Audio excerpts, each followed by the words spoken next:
This project is funded by USDA NRCS, primarily looking at climate smart practices. So the three different climate smart practices that we are looking at is no-till or minimum till, multi-species cover crop, and sorghum cotton rotation. So what you have here is basically a reference plot.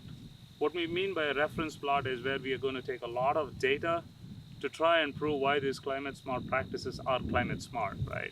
So we have a range of sensors that are placed in this plot, which captures the soil moisture, the ability of us to capture how we are utilizing that moisture, a lot of sensors for the greenhouse gas measurements, including CO2, nitrous oxide, and methane. And these measurements will help us to understand why these practices are climate smart, right? Apart from these, a number of our team members are taking data on different production practices, including the fertilizers and herbicides, including the fuel usage, just so that we would be in a position to understand the economics behind this crop rotation and inclusion of these cover crops into the production systems here in West Texas. The way we are measuring the greenhouse gases is the gas chamber method.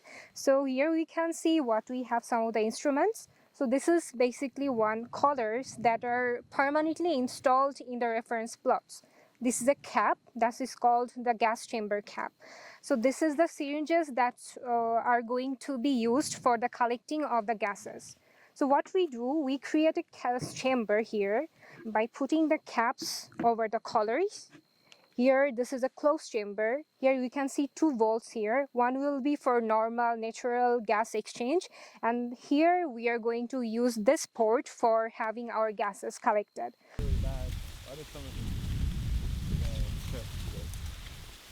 So this is the Satoro infiltrometer. What it does is it measures the rate at which the water moves through the soil profile.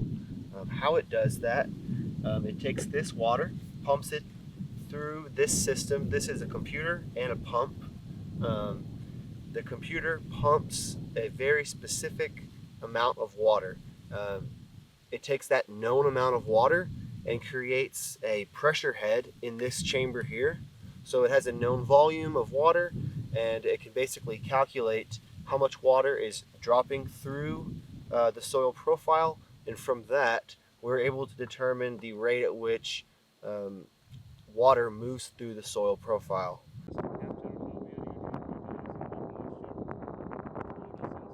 Rainfall can only be absorbed so quickly. So after implementing some of these practices, we hope to find faster infiltration rates. These infiltration rates, these improved infiltration rates, will allow farmers and producers in the region to better utilize rainfall, increasing efficiency on their farm. Most of the water that actually is drawn from the Ogallala aquifer, 95% of that actually goes for agriculture in the region. So with the region being mostly a cotton predominated crop over the years, it's time we believe that a cropping rotation change would really help for a system level water use efficiency. And that's what we are trying to do here with this project, where we are having sorghum followed by cotton as a rotation with and without cover crops. And the whole idea behind this project is to see how effectively we can manage the resources that we have in the Ogallala aquifer, and also to help sustain the aquifer for a longer period of time, so we can continue growing crops not just for this generation, for multiple generations into the future.